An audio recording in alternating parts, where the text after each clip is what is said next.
Leaders and their people are constantly under heavy strain. Day in, day out, they are placed under stressors to achieve more with less.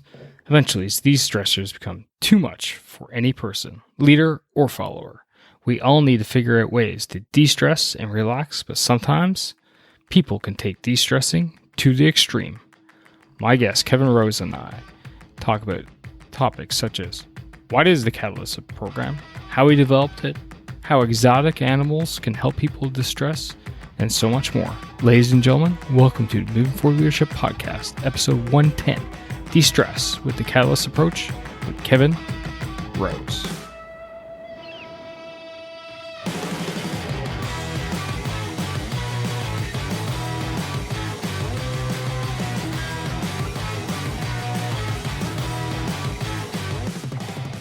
Welcome all to the Moving Forward Leadership Podcast. It's your Chief Leadership Officer, Scott McCarthy, and welcome to the podcast that helps you develop your leadership skills in 3 domains. You, the leader, leading your team or leading your organization.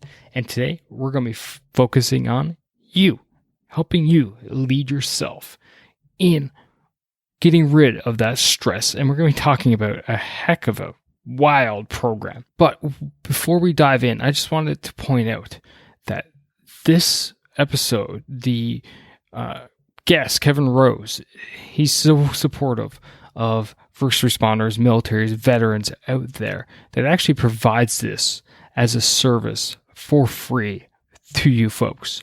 So if you're one of those people and you are suffering from any type of mental illness, stress-related injuries, PTSD, OSI, whatever, then feel free to reach out to Kevin if this is something that is of interest to you, because it could help you. It could help you change your life. You never know. Anyway, today we're talking about exactly that, how people can get stress out of their lives, including a way to go ahead and sit with a tiger, believe it or not, to relieve stress. Crazy to think about it, but apparently it's true, according to Kevin. So when he talked to me about his topic, I was like, this is so crazy. I have to have it on the show. Kevin's been a manual therapist with over 35,000 hours of clinical practice focused on helping people improve their physiological structure function. He's also empowering individuals to achieve wellness. He's a professional speaker, trainer, and he basically is all about helping people de-stress, release all these tensions that are built into them with his Catalyst approach. So that is it. Again, if you are having any of these issues, check it out, and you never know. Maybe this is what you were looking for. Anyway, folks, that's it for now. Sit back, relax, and enjoy my interview with Kevin Rose, talking about how to de-stress with his Catalyst approach.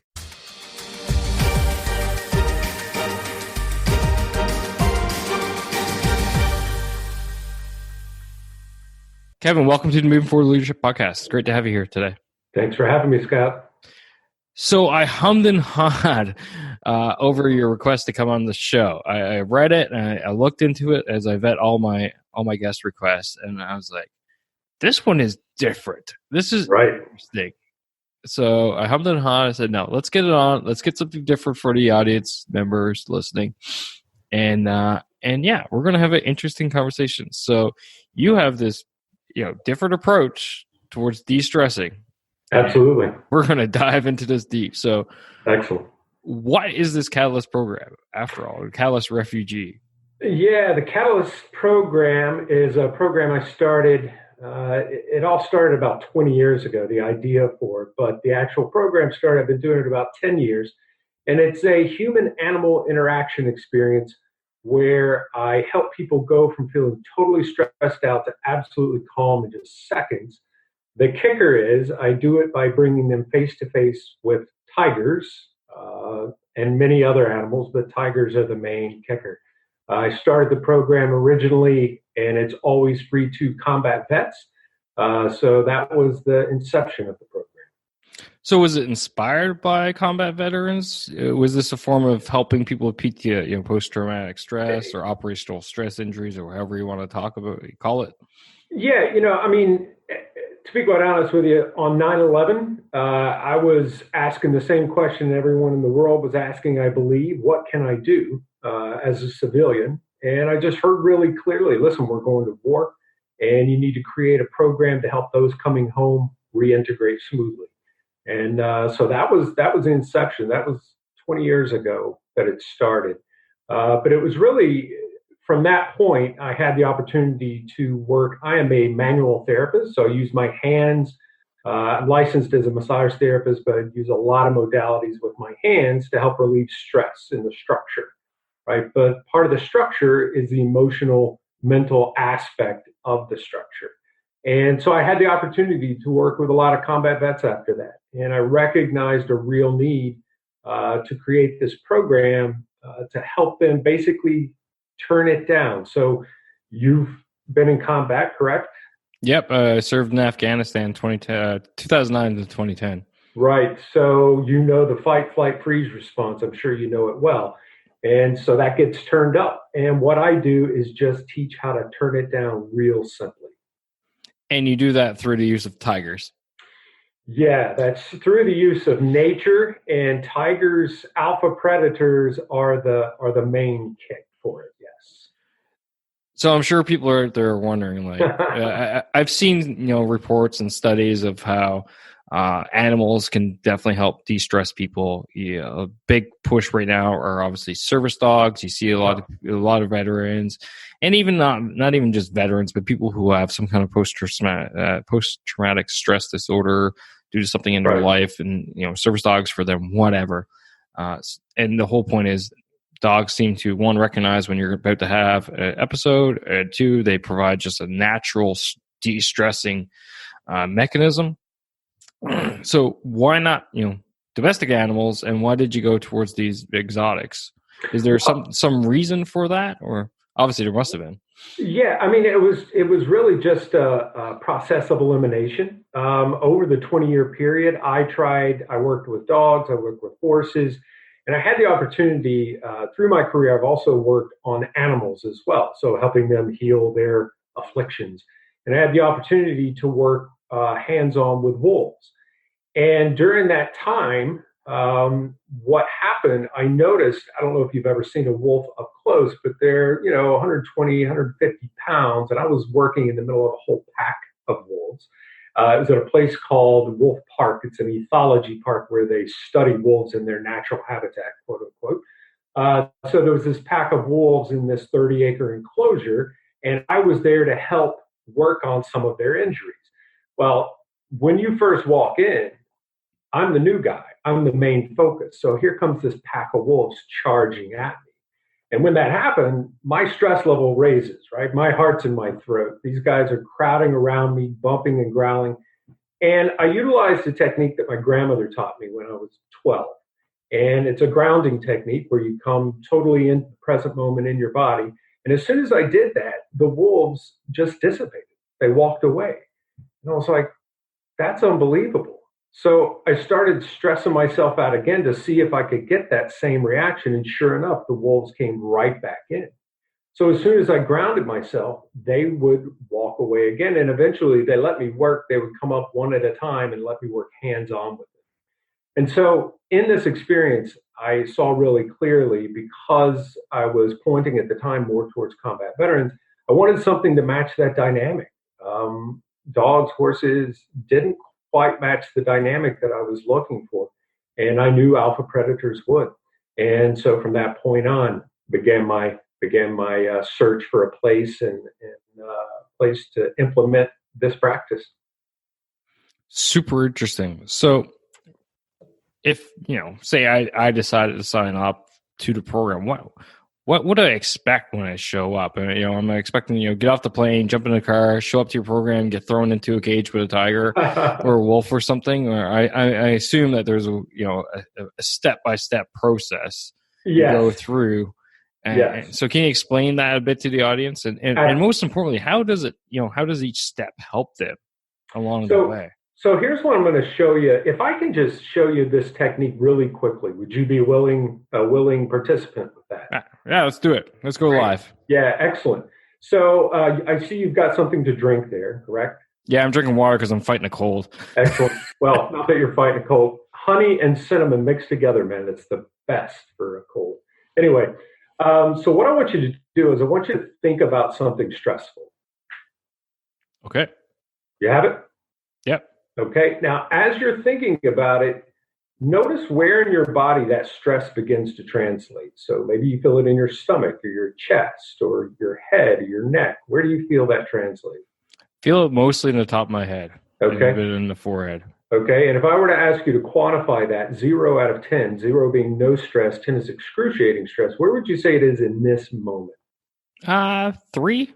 Okay. So pick up the bottle and take the cap off and really pay attention to the texture of the bottle in your fingertips. Bring your awareness to your fingertips.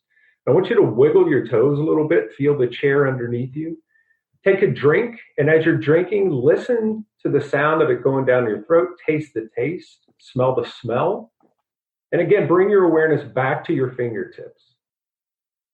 And 0 out of 10, measure that stress level again. Like non-existent now because I Right. wasn't even thinking about what Right. was So stress. what happens is when you integrate all five senses at once and come totally into your body, you're not distracting yourself from stress. Stress is the distraction because it takes you up into your mind and you start thinking about it. But if you use stress as a cue to come fully into your body, it's called grounding. Then what happens is that stress mechanism drops down. So think of it this way: we have biological cues that help us function. So when you're hungry, you eat. Hunger is a biological cue. When you're thirsty, you drink. When you're tired, you sleep. All biological cues: hunger, thirst, and fatigue. But you don't just eat, drink, or sleep once and then you're done. It's a continuous process. But you use those cues to tell you when to do what's next. Same stress is stress and pain are both biological cues as well. And what happens though is we tend to freak out when we get stressed or in pain, or even if it's not outwardly inside. And so what happens is it takes us out of our body. And really what our body's asking us to do is just come fully present. And by grounding in your body, you respond to that biological cue, and then the body doesn't have to keep speaking loudly. Does that make sense? Makes absolute sense. Yeah. So, in doing this process with the animals, what I do is I'll have people show up. I teach them, I don't ask any details about their stress. Some people like to share, some people don't. It makes no difference in the process. But I'll have them share or I'll have them think something stressful, just like I did with you. Feel how it translates in their bodies, quantify it, and then I teach them this method. And so what we do from there is it's a step by step process. So we've got raccoons, monkeys, birds. There's all kinds of animals here. It's a rescue sanctuary where animals come to have a forever home.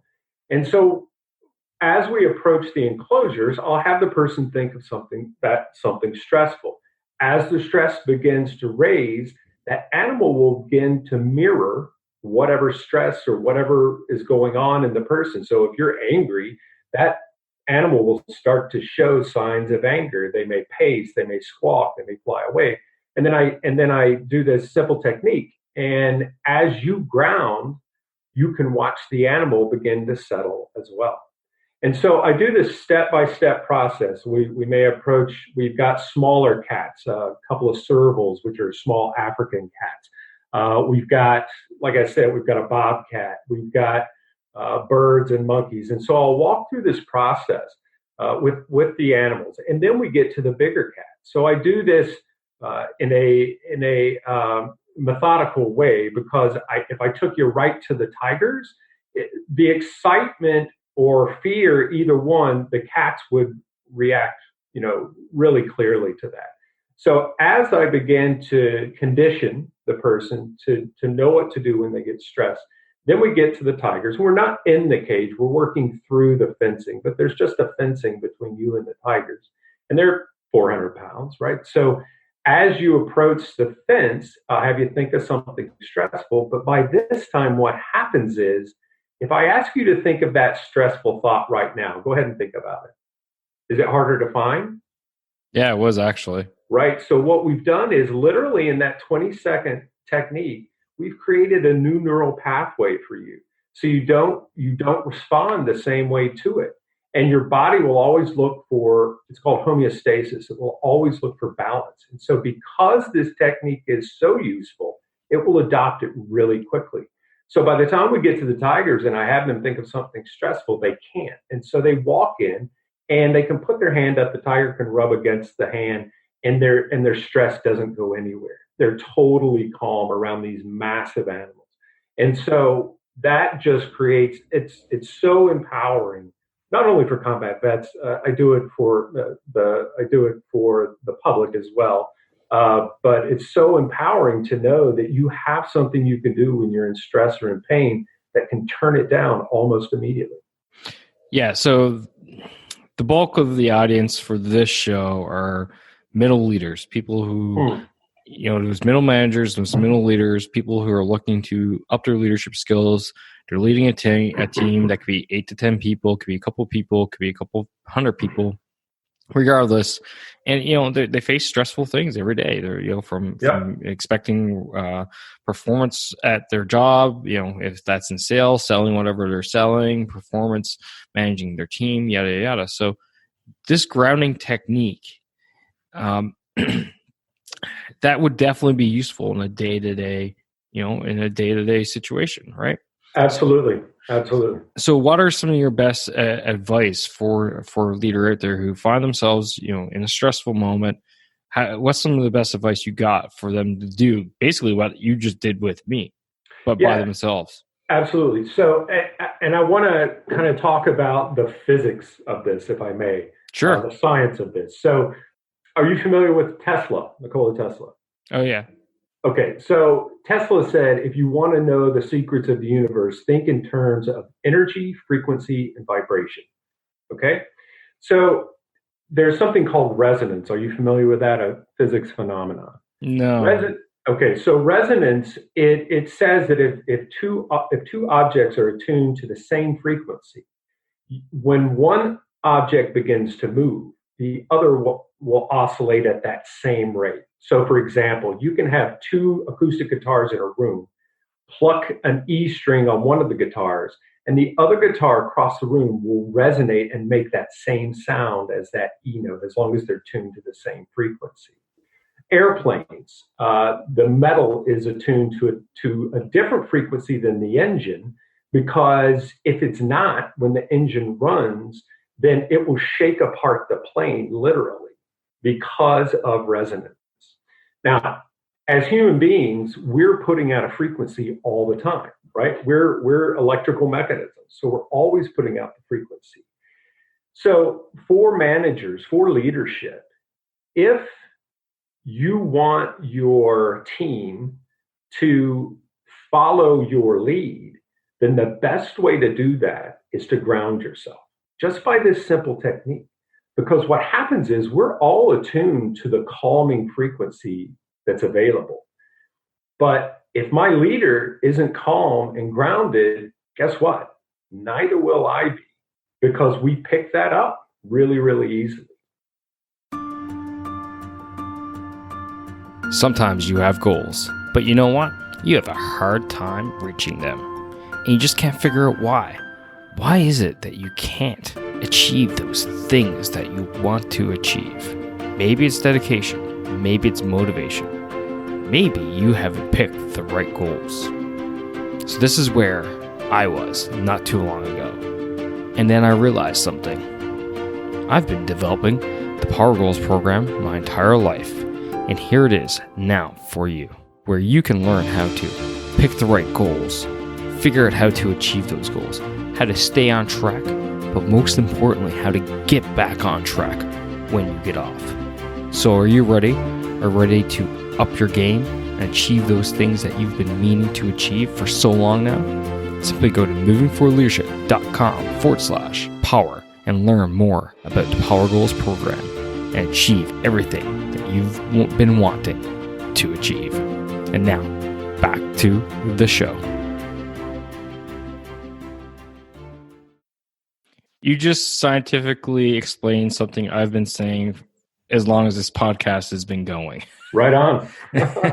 I've always been saying that in a crisis situation or just a high stress situation, you as the leader, you need to be grounded. You need to stay calm and focused because you need to be that calming effect for the rest Absolutely. of your team. Yep. You just scientifically told me I was right. Yeah, yeah, and you know that firsthand, being in a combat arena. I mean, no matter if you're in combat or not, you're still in that arena, and you're still leading. What was it, 200 men in your squadron? I mean, that's impressive. So, I wasn't squadron commander wasn't in Kandahar. That was just actually a couple of years. I finished that job up a year and a half ago. But when I was over there, I was actually a mentor to members of the Afghan National Army. So I was embedded directly into their unit with a yeah, small team of us. So all the more reason, right? I mean, that they need to see your calm and feel your calm, right? And yep. so that's exactly what this is. It's a resonance is a physics phenomenon. So when I'm explaining what I do, I know it sounds out there, right? Just as you were saying, it's interesting thing, but it comes from I've been a manual therapist for 25 years, so I've studied. I work with stress all the time. That's who comes to me. It's the people that are stressed, right, and in pain. And so I've been able to use those hours, those clinical hours, to test, right, and find ways to help people turn it down. And this is the most simple way that I've ever found, and that's why I'm here today. Awesome. Yeah. What are some of the common indicators for leaders out there to start recognizing, you know what, maybe I should think about grounding myself? See what your team is doing, right? Any team that you're going to be, there's personalities, there's going to be conflicts, there's going to be harmony, but because there's personalities, there's always going to be some kind of conflict. But I can tell you right now, if you're grounded in the midst of that resonance will happen. Now, it doesn't mean that somebody's immediately going to calm themselves, but what it does do is it kind of shocks the system of the team so that they pay more attention. Here's a situation that I find myself in a lot is you'll be in a room and there's a lot of people talking, right? Some are loud, some are soft. I start playing with grounding in that moment. And what happens is you can literally feel the whole room begin to settle. I've been in grocery store lines where you have people arguing with the teller or whatever, and this poor teller is just doing their job, right? So I start grounding, and as I'm grounding, I'm putting that frequency out, and it literally begins to settle everything in the environment. Another thing too, if they're at a place if the manager is at a place where they can't ground themselves, walk outside because everything in the environment is going to bring them back into the moment and engage all the senses, and it can literally shift where they are in seconds. I definitely would agree to all of that. So we discuss quickly how when people show up, what to expect. We talked about grounding. So do you have like a step process? Obviously you have a step process of working your way up to the tigers, of getting used to them, but is there more to the program than working your way up to the various animals and learning about grounding? That's it, man. It really is that simple. Literally in 90 minutes, I've probably taken 100 combat vets through the program in the last 5 years. And I'm not a big social media guy, but I use it for the business. And so I've become friends with the combat vets that have gone through the program. And I can tell you right now, watching the posts before and after going through the program, it's almost like night and day. It changes the dynamic that quickly. And I wish it could say it was more complicated, but just that technique that I showed you right there, if you just start implementing that on a continual basis, like I'll be in traffic and I'll feel that rush coming on, like, oh, I gotta get there, I gotta get there. That's when I do the grounding, right in my car, and it literally changes everything. So that's the process. It really is that simple. And, outside of less stressed, changing those neural pathways, as you said, to make it harder for that stressed onset to come on. Are there other benefits that people can expect from, doing this and learning this technique and doing it on a regular basis? Yeah, just feeling better, feeling calmer. Now here's another part. There is a structure in the brainstem called the reticular activating system. Okay. The structure, what it does is it takes all the information from the outside world and assimilates it in through the brainstem. So, and its job is to say, okay, this is foreign or I recognize this. If it's something foreign, it will kick in the fight, flight, or freeze response. So the fight, flight, or freeze response is the responder, is the activated reticular activating system. Okay. So if, for example, if you hear somebody's phone ring in a quiet room and they don't pick it up, it'll ring again. They don't pick it up. Eventually you'll feel yourself like you're going to pick up that phone, right? I mean, and that's just a very slight fight, flight, or freeze response, but that's where it starts. So what happens is when you're in that fight, flight, or freeze response mode, you're going to be more apt to picking up the stress on the outside. You literally begin drawing those situations to you because the reticular activating system looks for in the environment something that will match that knowledge. Does that make sense? Yeah, absolutely. And the same way with calm, right? So if my reticular activating system isn't kicking that fight, flight, or freeze response, it's going to be going towards the calm, and it's going to be looking for calm aspects in the environment. So that's one of the benefits because you begin to not be as reactive. And if you're not as reactive, the people around you aren't going to be as reactive either. And that's your team, your family, it's your friends, whomever. Yeah, no, I love that. I love being proactive vice reactive. I've preached that so much for so long. Absolutely. That leaders need to be proactive. You can't just sit back and wait for something to happen, right? You have to be proactive in getting there. And if you can be proactive in being not so stressed, right, then you're going to be able to, lead better. You're going to be able to inspire your team better. You're going to be able to manage your team better. You're going to be able to deal with whatever situation that would actually cause the stress in the first place. So love it. Absolutely. Yeah. I mean, if you're calm, you're going to get more done. That's the bottom line. Yeah. 100%. Yeah. Now, the leaders that are listening here, they may be listening, and they may have a team, they could have a team of 8 to 10. They may have 20, 30 people working for them, whatever. And they're like, you know what? I want my team. I don't want just me to be that calming force, but I want my entire team to be that calming force. How can you put a larger group through something like this? Obviously, everybody flying down, as great as it would be, everybody flying down to where you're at by Orlando would be beneficial, but at the same time, it's not necessarily practical. So, right. is there a way for you to be able to teach them? Do you do like corporate, not necessarily retreats, but corporate conferences where you come and teach a whole lot of people at the same time? Absolutely. Absolutely. So my favorite thing to do is to show up in a workplace and just sit and watch, and to watch the dynamic, and whoever is bringing me there, sit with me and begin watching dynamics. Then I'll teach that person, and then we'll bring another person in. And what happens is you can literally see the dynamics of the room change. And I don't have to sell anything because it sells itself. When you see it happening and you feel it inside, it can literally change the dynamics of a whole room instantaneously. And then, yes, when you have your whole team working from this same place, say you've got some decisions to make, say you've got to sit down at a table.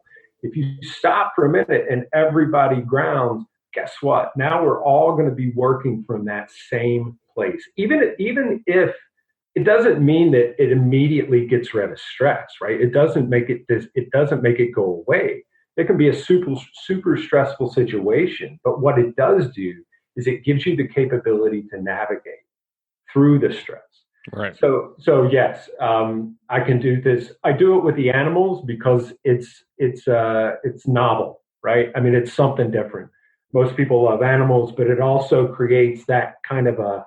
Again, I did it originally for combat vets to create that dynamic to match that whole dynamic of combat. So, but I've done it plenty of times with corporations, groups of all kinds. So. Awesome, Kevin, man. Like, I've thoroughly enjoyed this, and Excellent. this is gonna be one of those quality, not quantity shows. So Yeah, it's not gonna good. be super long, but you know what? It's fully jam packed of really great stuff for the listener out there. So as I Good, man. wind down here, I got a couple last questions for you. The first one being when I ask all the guests here at Moving Forward Leadership, and that is, according to you, Kevin Rose, what makes a great leader? Um, First of all, service. You have to be with a heart of a servant. I think that's the first step and the biggest step. And being present and listening to your team, listening to yourself, and respecting both of those things. Awesome. Now I got a number of veterans that listen to this show, all kinds of different civilian people that listen to the show, leaders across the board. I will, once this goes live, be pushing it on my personal page so all my friends can listen in. So where can they find you? How can they follow you? Learn more about the Catalyst approach, where you're located, and your program. And feel Absolutely. free to give yourself a shameless plug. Thanks, man. My website is www.catalyst, CATALYST, refuge, REFUGE.com, catalystrefuge.com. All my information is on there. There's actually a free PDF drop down on the home page that has an illustrated version of the technique I just showed you. So that's something handy to have. As well as other information about the program. I'm on Facebook at Catalyst Refuge, and on Instagram at Catalyst Refuge. Awesome. For you listeners, always, it's easy for you. Go to movingforwardleadership.com/110, and all links are there in show notes. You know what? I wasn't too sure at first, but you hit it out of the park. This has been super interesting and I think super beneficial for the leader that's listening out there, because you know what? It's a stressful job. And any tips, any ways to learn how to, one, de-stress, but two, most importantly, prevent from getting stressed so that the leader can lead their team is definitely beneficial. So thanks for throwing a pitch in to come on the show, and most importantly, coming on the show to talk to us today. Thanks so much for having me, Scott. I really appreciate your time.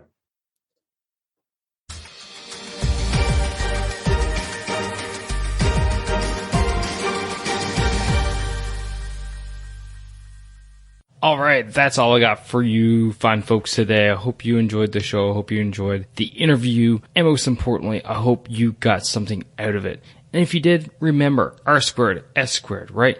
Rate and review the show so that it gets a little bit noticed, a bit more. But most importantly, I can help more people, because that's what I'm here for. That's what my guests are here for, is to help more people become better leaders and not being bosses, right? So remember that. R squared, rate and review. S, share the show. Share this show with someone who you think can relate to the podcast as a whole and today's topic.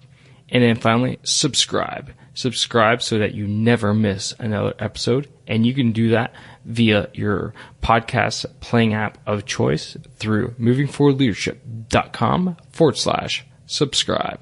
That's it for today, ladies and gentlemen. And as always, stop bossing and start leading. Take care now.